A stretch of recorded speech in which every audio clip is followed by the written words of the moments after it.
Friends, welcome to YouTube channel. तो जैसा कि हम सबको पता है कि अब हम अपने किसी भी असेसमेंट ईयर के आईटीआर को उस असेसमेंट ईयर के बीतने के 24 महीने के अंदर फाइल कर सकते हैं और ये जो आईटीआर फाइल होगा इसको बोला जाएगा अपडेटेड रिटर्न या फिर आईटीआर यू। क्लियर है?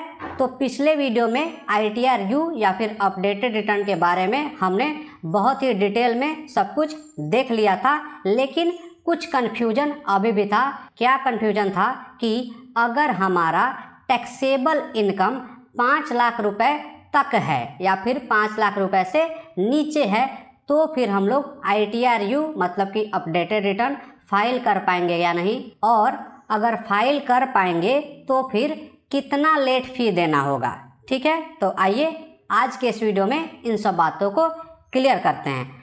क्लियर करने के लिए हम जो है हमारे टैक्सेबल इनकम का 3 कैटेगरी बना रहे हैं। पहला कैटेगरी है टैक्सेबल इनकम हमारा 2.5 लाख रुपए तक है।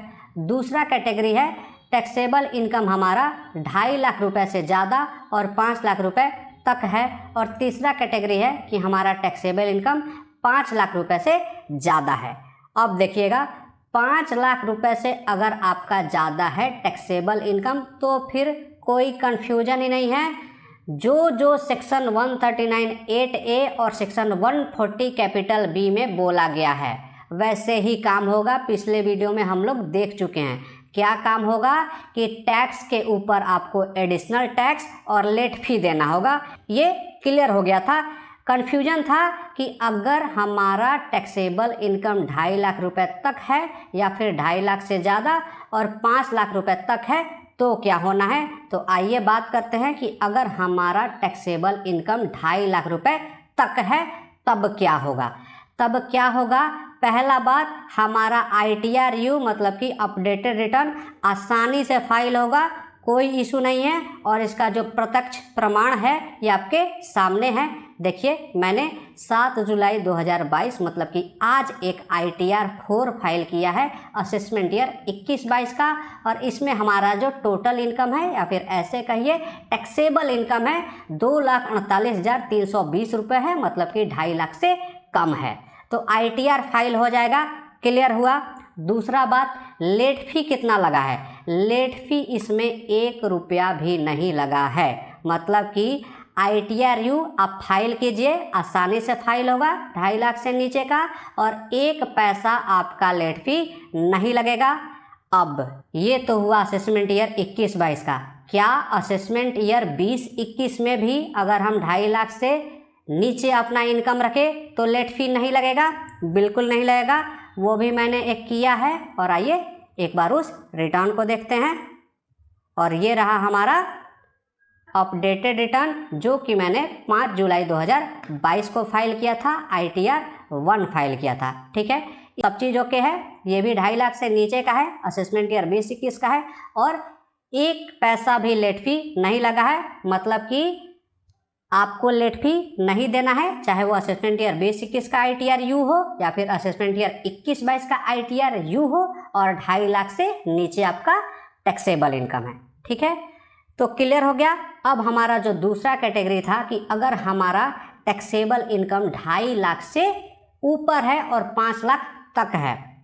ध्यान दीजिएगा, असेसमेंट ईयर 20-21 के लिए अगर आप अपना आईटीआर यू फाइल कर रहे हैं और आपका टैक्सेबल इनकम 2.5 लाख रुपए से ऊपर और 5 लाख रुपए तक है तो फिर आपको 10,000 रुपये का लेट फी देना है। ध्यान दीजिएगा, 10,000 रुपीज़, और ये बिल्कुल एज पर रूल है, मतलब कि सेक्शन जैसा बोलता है वैसे ही ये लोग लेट फी लगा रहे हैं। क्लियर है? और आपका वो भी रिटर्न फाइल हो जाएगा। अब बात करते हैं असेसमेंट ईयर 21-22 की। ठीक है, तो ध्यान दीजिएगा, असेसमेंट ईयर 21-22 का आपका आईटीआर आसानी से फाइल होगा अगर आपका टैक्सेबल इनकम 2.5 लाख से ऊपर है और 5 लाख तक है, लेकिन आपको लेट फी देना होगा 5,000 रुपये, 5,000 रुपीज़। ये एज पर रूल नहीं है, सेक्शन ऐसा नहीं बोलता है। सेक्शन के हिसाब से इसको 1,000 रुपये होना चाहिए था, लेकिन आईटीआर यू फाइल करने पे ये 5,000 रुपये मांग रहा है। तो आई थिंक कि जो भी हमारा डाउट था लेट फी को लेकर 5 लाख से नीचे तक का और रिटर्न फाइलिंग को लेके ये क्लियर हो गया है।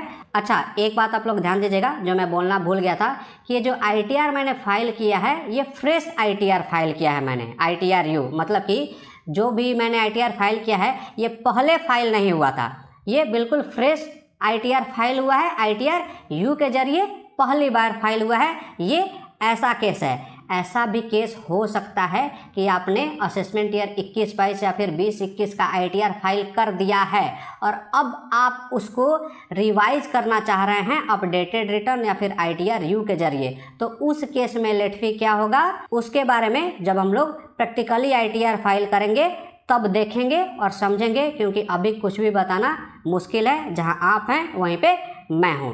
तो इसके अलावा और भी जो इस तरह के कन्फ्यूजन है उसको हम लोग बिल्कुल रिटर्न फाइल करके लाइव करके देखेंगे और तब फिर बात करेंगे। तो आई होप कि इस वीडियो में जो मैंने बात बताई है रिटर्न फाइलिंग को और लेट फी को लेकर, इससे आपको बहुत ही हेल्प मिलेगा। अगर आपको मेरे वीडियो अच्छा लगा तो इसको लाइक कीजिए, मेरे चैनल को सब्सक्राइब कीजिए। Thank you for watching my video.